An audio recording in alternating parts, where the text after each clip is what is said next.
बुलंद आवाज महाराष्ट्राचा। बाळशास्त्री जांभेकर यांच्या जन्मदिनानिमित्त आज महाराष्ट्र शासन पत्रकार दिन साजरा करते। याच दिवशी 6 जानेवारी 1832 साली बाळशास्त्री जांभेकरांनी मराठी वृत्तपत्र सृष्टीतलं पहिलं दर्पण नावाचं वर्तमानपत्र चालू केलं आणि ह्याच वर्तमानपत्राने मराठी वृत्तपत्र सृष्टीमध्ये क्रांती केली आणि तिथून या वृत्तपत्रांचा प्रवास चालू झाला। खरं तर आज या मराठी वृत्तपत्र सृष्टीला 192 वर्ष पूर्ण झालेली आहे। दर्पण पासून सुरुवात केली, त्यानंतर या मराठी वृत्तपत्र सृष्टीमध्ये गोपाळ गणेश आगरकरांनी सुधाकर नावाचे वर्तमानपत्र काढले, लोकमान्य टिळकांनी केसरी नावाचे काढले, त्याचबरोबर कृष्णराव भालेकर यांनी दिनबंधू नावाचे वर्तमानपत्र काढले की ज्याच्यावर महात्मा फुलेंच्या सत्यशोधक विचारांचा प्रभाव होता।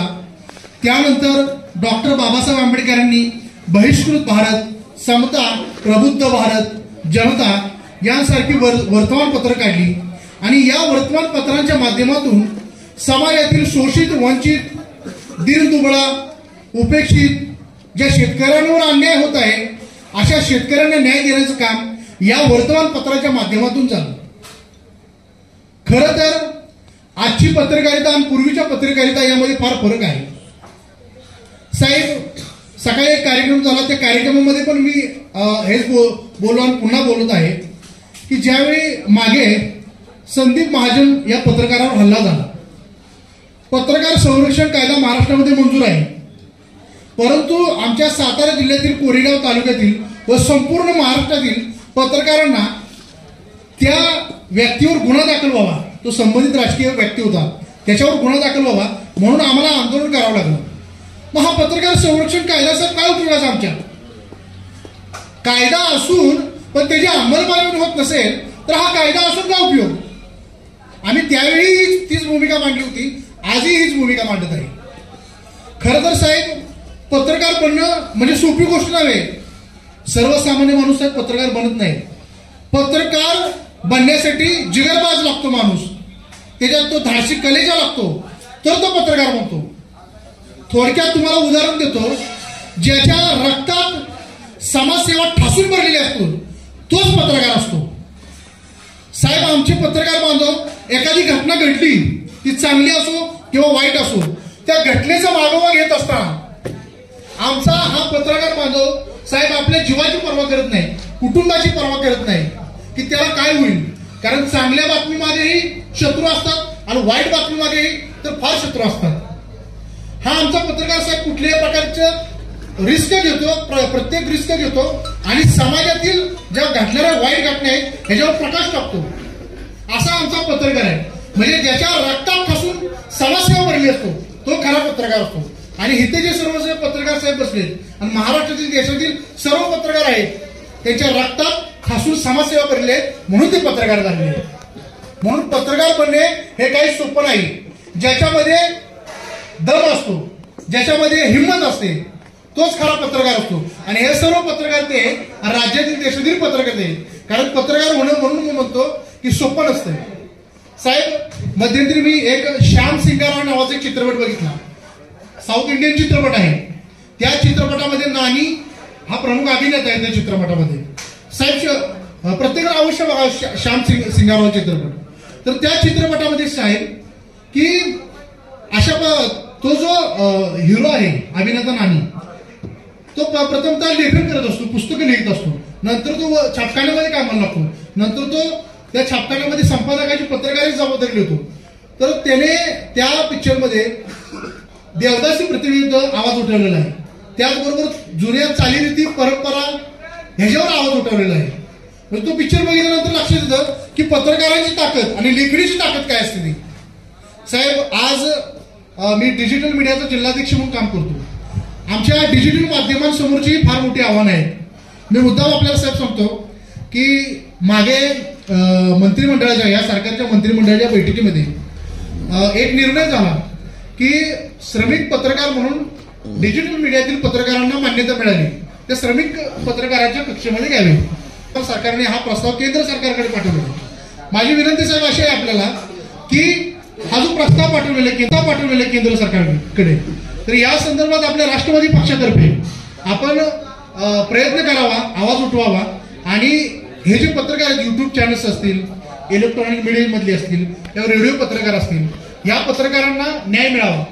तसेच आमचे पत्रकारितेतलं एक आत्मा म्हणलं तरी चालेल, छायाचित्रकार पत्रकार हे साहेब आमचे फार महत्वाचे असतात. जसे आमचे इथे आदिक बर्गे आहेत, शेखर रसाळ आहेत, की नुसती बातमी लावली तर लोक वाचत नाहीत, पण त्या बातमीचा जर फोटो असेल तर त्या फोटोमध्ये इंटरेस्ट बघून ही खाली पूर्ण बातमी वाचली जाते.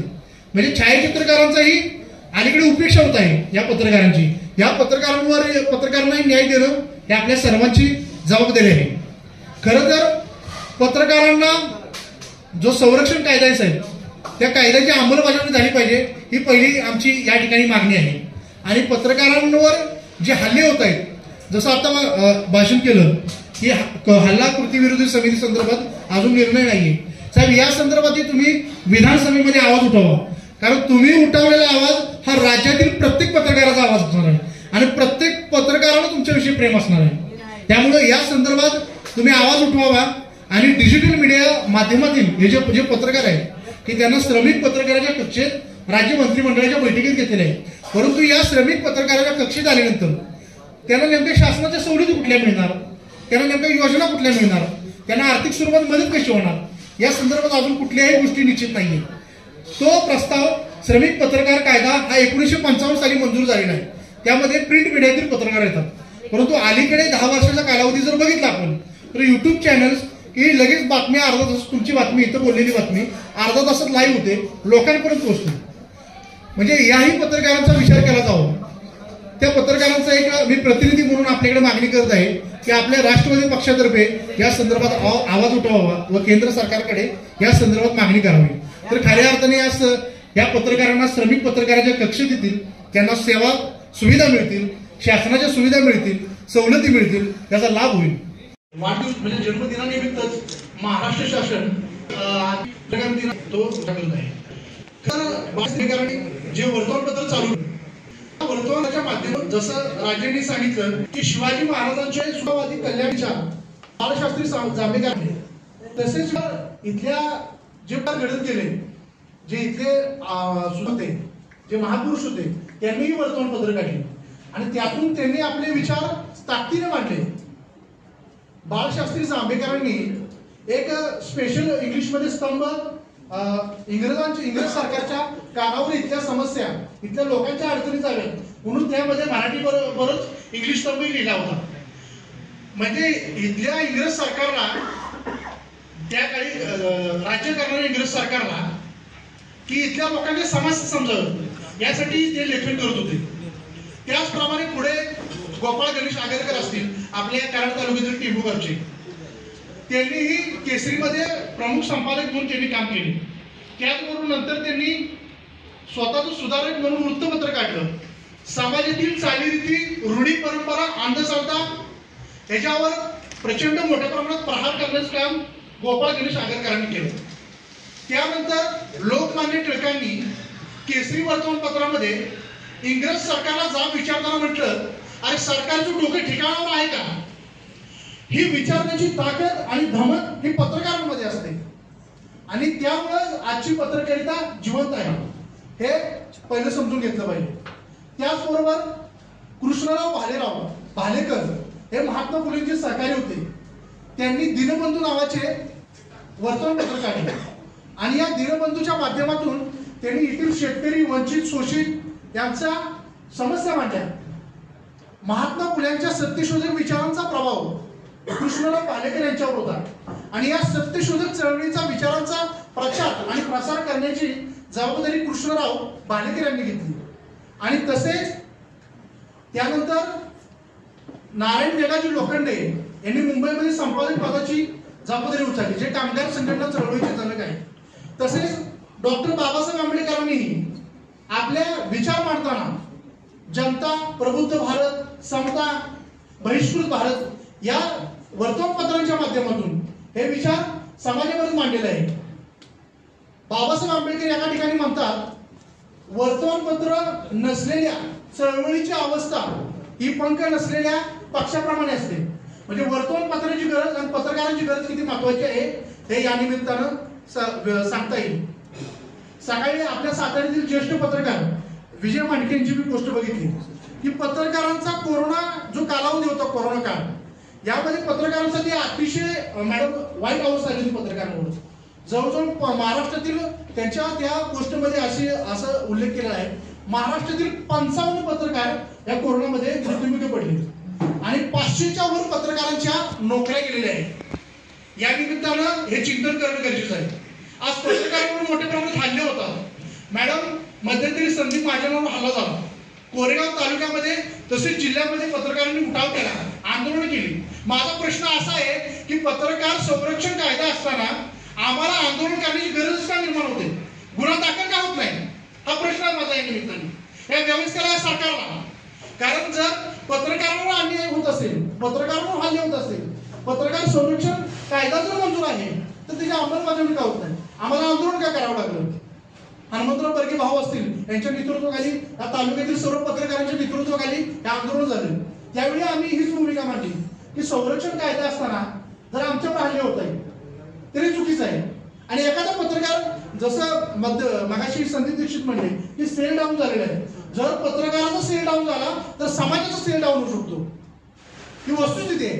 कारण जर पत्रकार व्यवस्थित असला, पत्रकार सशक्त असला, पण आजची पत्रकारितेची मॅडम अवस्था इतकी वाईट आहे की पत्रकारितेचं स्वरूप बदललेलं आहे. पूर्वीची पत्रकारिता वेगळी होती, आजची पत्रकारिता वेगळी आहे. व्यावसायिक स्वरूप आलेलं आहे. आणि त्या पत्रकाराला जिवंत ठेवायचं असेल तर समाजालाही आणि सर्व लोकप्रतिनिधी, राजकीय पुढारी याला इच्छाशक्ती असली म्हणजे प्रबळ, तरच ही पत्रकारिता जिवंत राहील आणि तिथल्या सर्वसामान्य माणसाचं हे नेतृत्व म्हणतात हे पत्रकार करतात. कारण आम्ही एखादा विषय घेत असतो, एखादा विषय मांडत असतो. तो विषय मांडत असताना आम्ही होणाऱ्या परिणामाचा विचार करत नाही, परंतु आमच्या बांधावर ज्यावेळी हल्ला होतो त्यावेळी आम्हाला फार वाईट वाटतं. कारण हा हल्ला त्या बांधावर नसतो तर त्या प्रत्येक पत्रकारावर असतो. त्यासाठी आम्ही संघटना वगैरे सगळेजण विसरून पत्रकार म्हणून एकत्र येतो आणि तिथं अन्यायाला लाथ मारण्यासाठी उभा राहत असतोय. मागाशी जयवंत आपणनी विषय काढला की पत्रकारांसाठी एक संकुल असावं. मी तुम्हाला आठवण करून देतो, मागच्या वर्षी कोरेगाव नगरपंचायतमध्ये पत्रकार दिनाचा कार्यक्रम झाला होता, अध्यक्ष बरोबर का? त्यावेळीही हेच आश्वासन देण्यात आलं. मी तुम्हाला विरोध करत नाही, परंतु हे पत्रकार संकुल व्हावं आणि ते सातारासारख्या शहरातही व्हावं. कारण आता सध्या साहेब सत्तेमध्ये आहे. साहेबांनी मनावर घेतलं काही तर 100% हे संपूर्ण होऊ शकतं. हे सातारा सिटीमध्ये पण झालं पाहिजे, प्रत्येक तालुक्यामध्ये झालं पाहिजे. म्हणजे तिथं किमान आमची उठण्या बसण्याची, तिथं काय असतील अडचणी, आम्ही एकत्र येण्याची, म्हणजे आम्ही सर्व हितगुज करण्याची आम्हाला सोय होईल. आणि हे कुठेतरी झालं पाहिजे. आणि पत्रकारांवर जे वाढते हल्ले आहेत हे कुठेतरी थांबले पाहिजे, या निमित्तानं मी बोलतो. आणि ही पत्रकारांची आजचा जो दिन आहे तो खरंच कौतुक केलं पाहिजे की राजाभाऊ बर्गेंनी आणि कोरेगाव विकास आघाडी आणि आमदार महेशदादा युवा मंच, विचार मंच यांनी हा दिन आज मोठ्या उत्साहात या ठिकाणी साजरा केला जात आहे. त्याबद्दल मी सर्व पत्रकार माध्यमांच्या वतीनं आभार व्यक्त करतो.